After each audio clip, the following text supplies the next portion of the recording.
Ini dalil kata Syekh Muqbil anjuran untuk melakukan daf'ur raib, menjawab tuduhan-tuduhan keji, kesan-kesan buruk terhadap diri kita, tetapi tidak perlu kita menyibukkan diri dengan hal itu. Nabi menjawab. Setelah itu Nabi tidak menyibukkan diri dengan hal itu.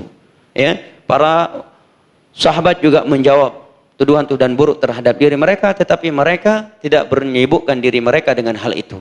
Ya, karena sebagian manusia ketika mengklarifikasi dirinya itu terlalu menyibukkan dirinya. Seakan-akan tidak ada pembahasan yang lebih penting dari itu. Kita jawab selesai. Masalah manusia mendengar atau tidaknya itu antara mereka dengan Allah. Kecintaan mereka bukanlah target kita. Yang kita cari adalah kecintaan Allah Jalla wa'ala, dan yang kita takuti adalah kemurkaannya. Selesai.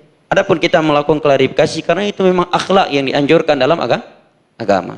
Setelah itu kita tidak perlu menyibukkan diri kita dengan manusia, karena kata sebagian ulama dahulu, ridwan nas ghayatun la tudrak.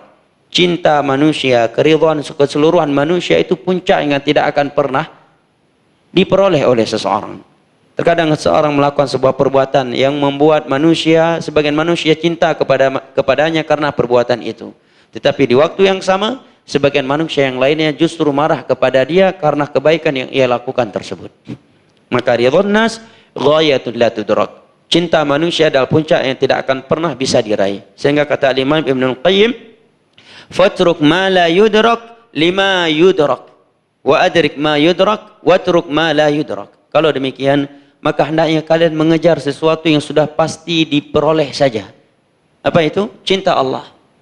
Dan tinggalkan hal-hal yang tidak mungkin kalian bisa memperolehnya, yaitu cinta manusia. Tenang hidup kita kalau seperti itu. Dari mulai pagi, bangun pagi sampai tidur malam, yang kita pikirkan bagaimana dalam hari ini saya melakukan hal-hal yang diridhai oleh Allah dan tidak dimurkai oleh Allah. Manusia pegah yang galak pegah yang itra ni BBA ana masalah. Tenang dah udip dia. Ya, tidak diperbudakkan oleh was-was syaitan.